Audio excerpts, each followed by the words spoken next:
This is an introduction to polar coordinate system and polar equations.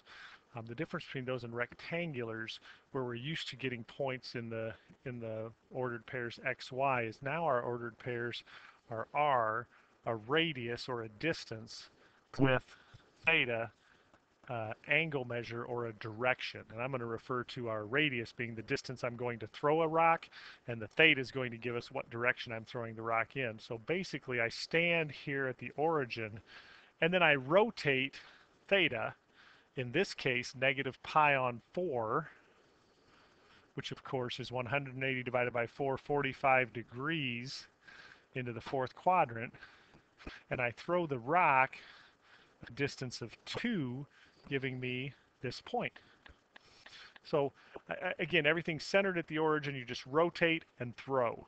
So what we'd like to do now is know what are our rectangular coordinates, where we're used to running and jumping, or in this case running and diving.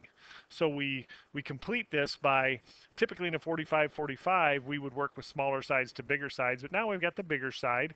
I've got the hypotenuse, so to get back I have to take 2 and divide by root 2, and that's worth rationalizing.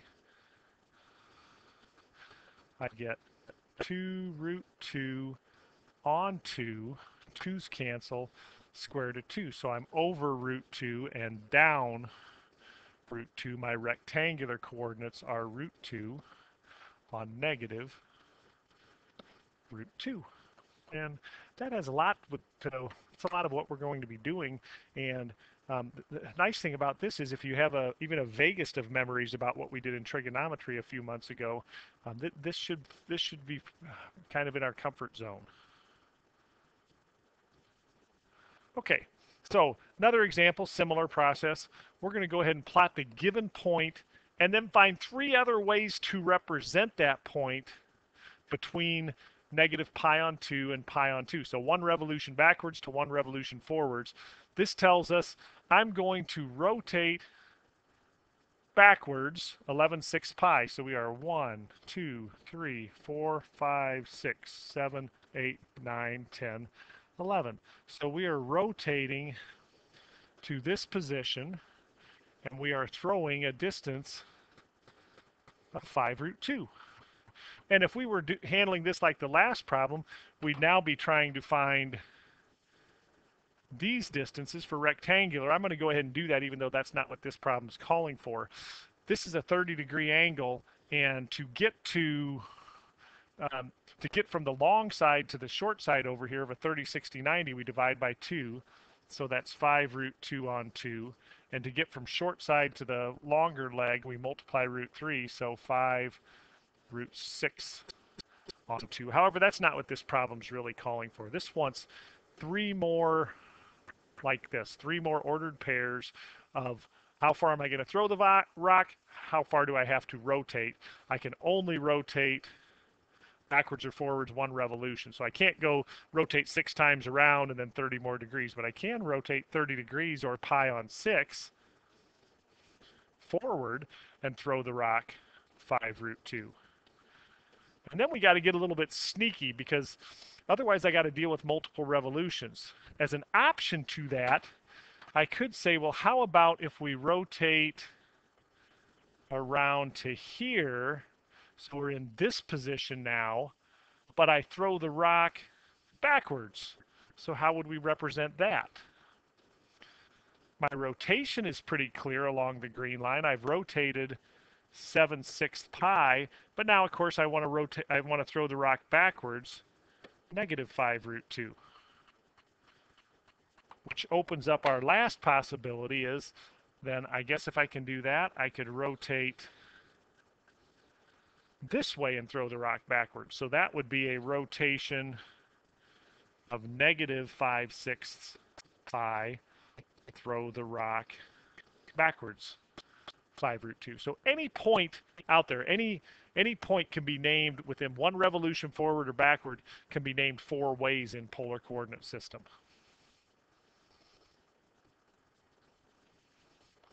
Okay, plot the given point and find the corresponding rectangular coordinates. This might have been a nice warm-up for the last point because then we'd have to deal with figuring out what this -3 means. I'm going to throw the rock backwards 3 feet. I'm going to rotate 2/3 pi, 180 divided by 360 times 2. I'm going to rotate 120 degrees, or 1/3 2/3 pi, leaving me with 60 degrees here. And I'm going to throw the rock backwards, so this direction, 3. Okay, so while my rotation was this way, my throw was backwards. And I'm looking for my rectangular coordinates of this point.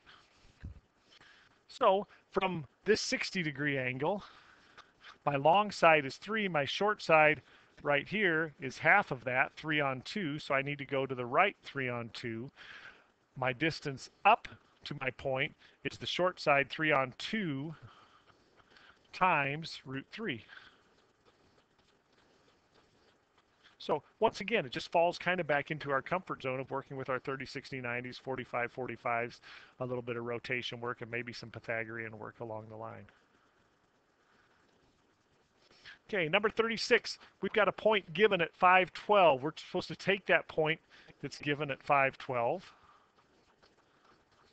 and we're supposed to find 2 polar coordinates in 1 positive revolution. So I'm only allowed to go around once in a revolution. I'm supposed to name that 2 different ways.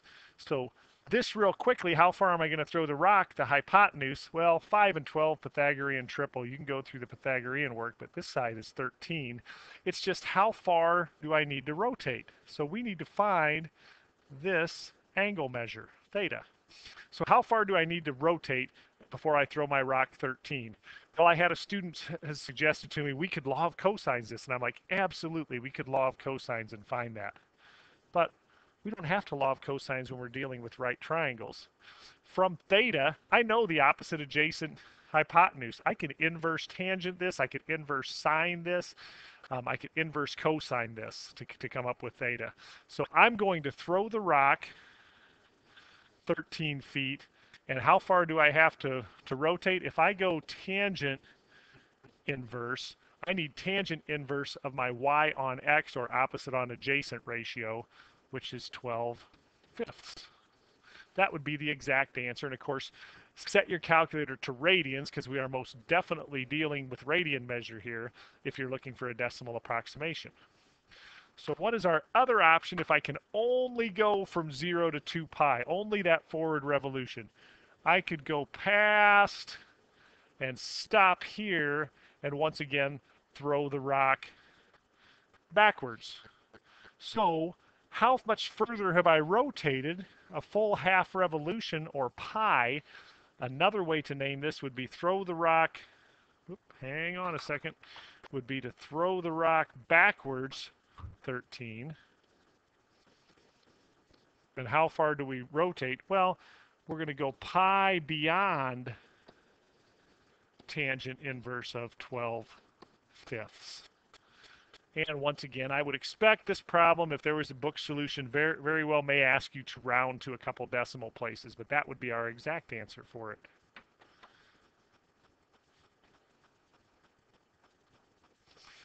Okay, convert the rectangular equation to polar form.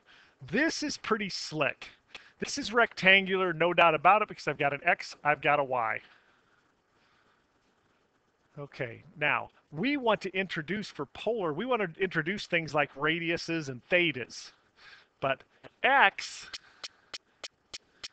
if I introduce radius, I could call it a ratio x on r if I multiplied that by r. I could substitute that right in here for x. But what is the x on r ratio? That is cosine. So 4x could be written as 4 times r times cosine of an angle. Pretty slick. This gets to take the place of x. Why? Well, there's not going to be much disputing that that's equal to x. Likewise, y on r times r could be sine of theta. Or could be r times sine of theta. That is all just equal to y. So this term could be 7r sine of theta. And then we have a minus 2, giving me this equation.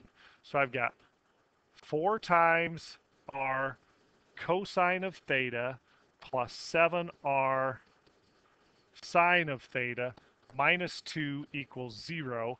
And that is a polar equation. And is it polar form? No, we probably want to solve for r much in the way on equations of lines we often want to solve for y. So to solve for r, I'm going to factor out an r. r4 cosine theta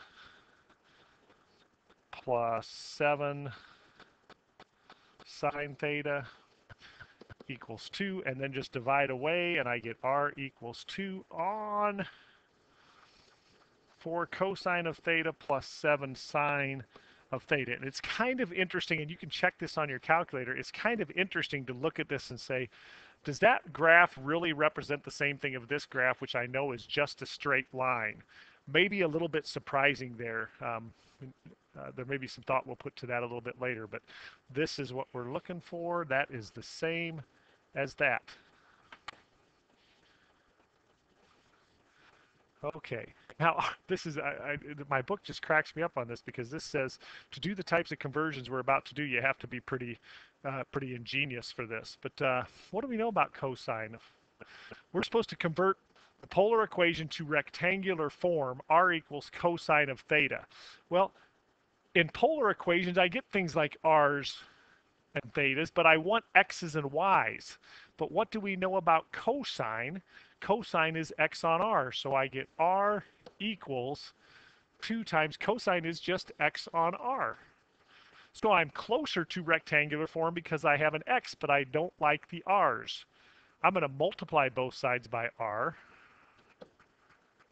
R squared is 2x, but in any situation, we have a Pythagorean relationship between r squared. I mean, this is just a gift. If they didn't give me r squared here, I would square both sides to get r squared. R squared is x squared plus y squared equals 2x in this case. So there is rectangular form of the equation. Pretty slick. Doesn't take a whole lot of creativity if we understand that cosine is x over r, and we know that we want to then deal with r squareds.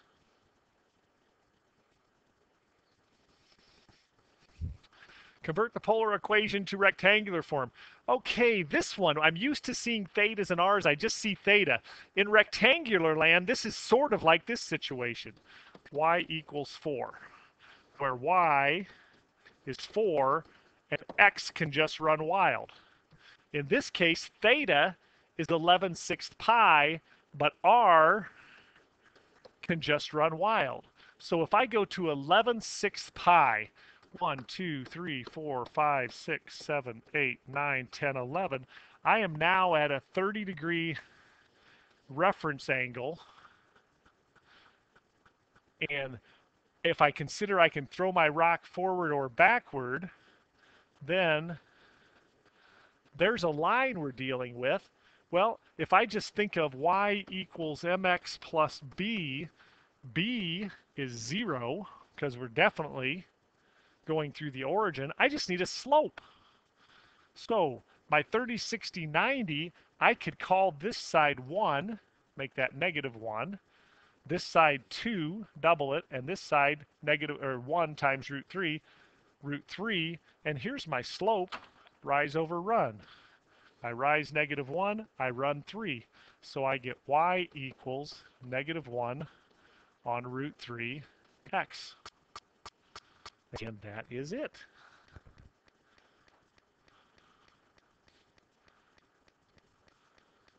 Convert polar equation to rectangular form. Now, in this case, I'm used to these being in the form r theta. And this is just saying r is 10, theta can run wild. I can point anywhere I want as long as I throw the rock 10. I could throw the rock 10 over here, or 10 up here, or 10 over here, or 10 down there, or 10 here, 10 here, 10 here, 10 here. I can throw it anywhere I want. 10, and clearly this gives us a circle, a fixed radius. Not only does it give us a circle, it gives us a circle with center 0, 0.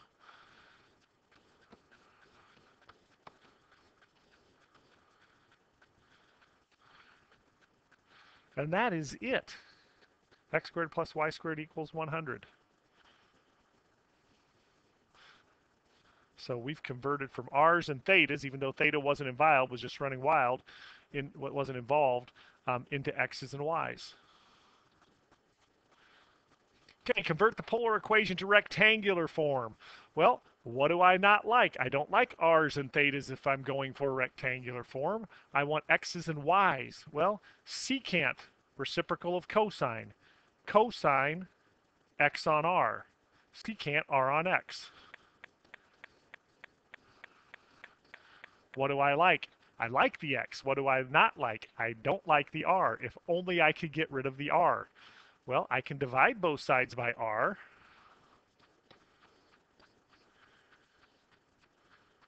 Excuse me. Let's try that again. 1 equals 2 on x. And then multiply both sides by x. X equals 2. Hard to believe that problem I was able to make a mistake on, but x equals 2. And I believe this is the last one. Convert the polar equation to rectangular form. Well, if it's polar, I've got r's and thetas, but if it's rectangular, I want x's and y's. So not much I'm going to do with this r yet. I might square it later, because I like r squareds, equals 2 on 1 plus sine y on r. I'm going to cross multiply. R times my denominator becomes r times 1r plus r times y on r, just plain old y, equals 1 times 2, 2. Or r equals 2 minus y. I like the y, don't like the r. I don't have much flexibility with r, but I could square both sides. R squared equals 2 minus y squared. And then I've got some flexibility with r, because r squared, of course, is x squared plus y squared. I'm going to FOIL this out. 4 minus 4y plus y squared. Subtract y squared on both sides. X squared equals 4 minus 4y. Rectangular form. And of course, there's a myriad of things you can do algebraically with that. So hope that helped, and we'll look forward to continuing the discussion with this.